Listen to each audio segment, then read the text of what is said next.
한국교회 연합기관인 대한기독교서회가 오는 27일 이사회를 앞두고 있는 가운데 정관 개정안을 둘러싸고 잡음이 나오고 있습니다. 어떤 갈등이 불거지고 있는지 이승규 기자가 알아봤습니다. 대한기독교서회는 1890년 만들어진 우리나라 최초의 연합기관으로 올해로 133년을 맞았습니다. 기독교서회는 창립 당시 연간 100만 매가 넘는 한글 전도지를 전국에 무료로 보급하고 여성에게 교육의 기회를 제공하는 등 문서 선교의 큰 역할을 감당해 왔습니다.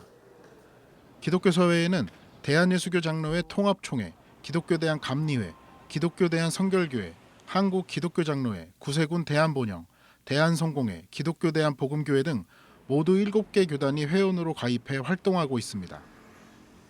7개 회원 교단에서 각 1명씩 이사를 파송하고 회원 대표 이사 12명, 당연직 이사인 사장까지 포함하면 모두 20명이 이사회를 구성하고 있습니다.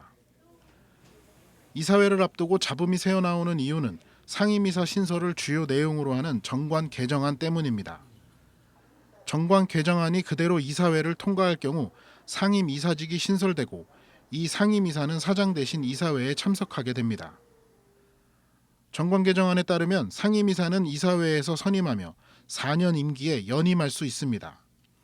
또 서회가 운영하는 사업체의 사업을 지도하고 사장을 자문하도록 했습니다. 하지만 이 같은 정관 개정안에 대해 기독교서회 일부 회원 교단이 반발하고 나섰습니다. 기독교대한 감리회와 기독교대한 성결교회 등은 최근 기독교서회 이사회에 정관 개정을 반대한다는 내용의 공문을 보낸 것으로 확인됐습니다. 공문을 보내지 않은 일부 교단도 정관 개정에는 신중한 입장을 보이는 것으로 알려졌습니다. 이렇게 정관 개정에 반발하는 이유는 상임이사직 신설에 대한 우려 때문입니다.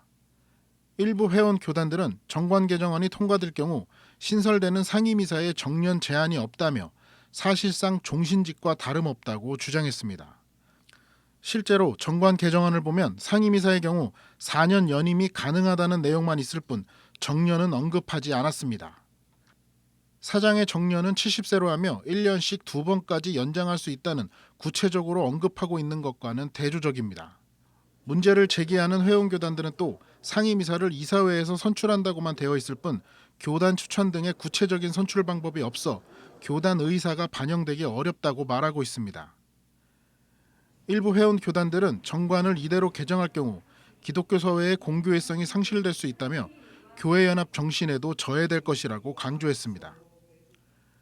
이에 대해 서회 측은 원활한 재산관리와 법인 업무를 담당하기 위해 상임이사직을 신설하는 정관 개정안을 상정했다고 밝혔습니다. CBS 뉴스 이승규입니다.